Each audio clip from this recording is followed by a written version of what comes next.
un épuisement général et de grandes préoccupations sur l'acheminement de l'aide humanitaire dans l'enclave.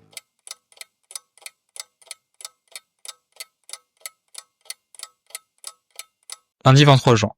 Pour la première fois depuis 2 mois, Israël laisse passer 9 camions d'aide humanitaire à Gaza.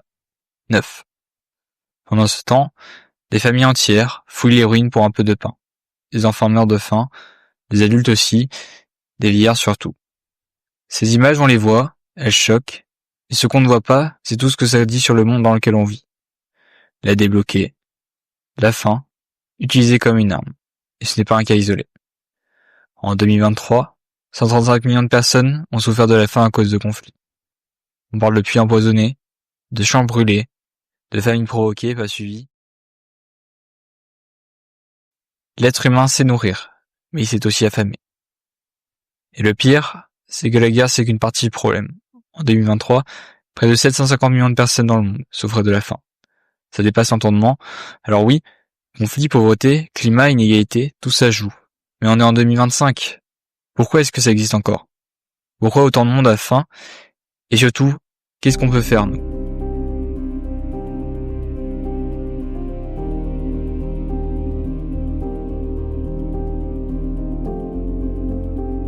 La faim, on va beaucoup en parler pendant ce reportage. Mais souvent, on ne sait pas de quoi on parle. C'est pas juste une fringale, c'est pas juste j'ai sauté le petit-déj ce matin. La faim, la vraie, c'est un état prolongé de privation de nourriture, en quantité et en qualité. Et quand c'est chronique, ça finit en malnutrition, en maladie, parfois en mort lente. La famine, c'est encore un autre niveau. C'est massif, c'est brutal, c'est reconnu officiellement à travers l'échelle IPC au niveau 5. Là on parle de milliers de morts. Une population entière qui s'effondre, en général c'est déclenché par une guerre, une catastrophe ou une défaillance complète d'un pays.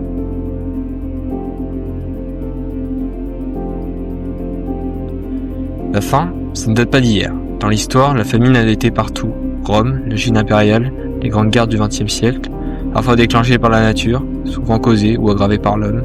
Et non, utiliser la faim comme arme n'est pas nouveau. Les sièges médiévaux en sont la preuve. Couper les vivres, affamer l'ennemi, stratégie aussi vieille que la guerre elle-même. Mais ce qui a changé, c'est l'échelle. Aujourd'hui, on parle de millions de personnes. Et ce n'est pas juste la guerre. Depuis les années 2000, la situation se dégrade. Conflits armés, 20 pays, 135 millions de personnes touchées, la guerre coupe l'accès à la nourriture, la faim explose. Changement climatique, inondations, sécheresse, cyclones détruisent la récolte. En 2023, 72 millions de personnes en ont souffert. Inégalité systématique, la terre, l'eau, l'éducation ne sont pas accessibles à tous. Les femmes, les petits producteurs et les enfants en paient le prix fort. L'agriculture industrielle, responsable d'un tiers des émissions mondiales, aggrave le dérèglement climatique. Résultat, les sols s'épuisent, les récoltes chutent, les prix montent. Et en toile de fond, un manque de volonté publique, des investissements agricoles en baisse, des systèmes alimentaires mondialisés fragiles.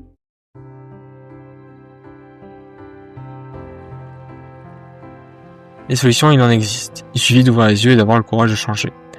Agroécologie, produire autrement, en respectant les sols, les cycles naturels, les paysans, loin de l'agriculture chimique, loin des profits à court terme, c'est du concret, des rendements durables, des terres vivantes, des communautés autonomes.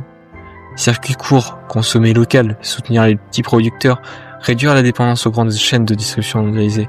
C'est plus juste, plus sain et surtout plus solide. Égalité homme-femme. Aujourd'hui, les femmes produisent 60 à 80% de la nourriture dans certains pays.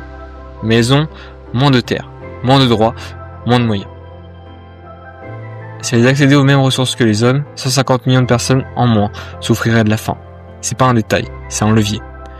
Réforme politique, taxer la spéculation sur les denrées, protéger les terres agricoles, soutenir l'agriculture vivrière plutôt que l'exportation massive. Sans volonté politique, rien ne bouge. Il faut plus que de belles promesses, il faut des actes. Et n'oublions pas, le gaspillage alimentaire, 1/3 de la nourriture produite dans le monde finit à la poubelle. 1/3, pendant que d'autres crèvent de faim. Alors non, ce n'est pas une fatalité, c'est une responsabilité.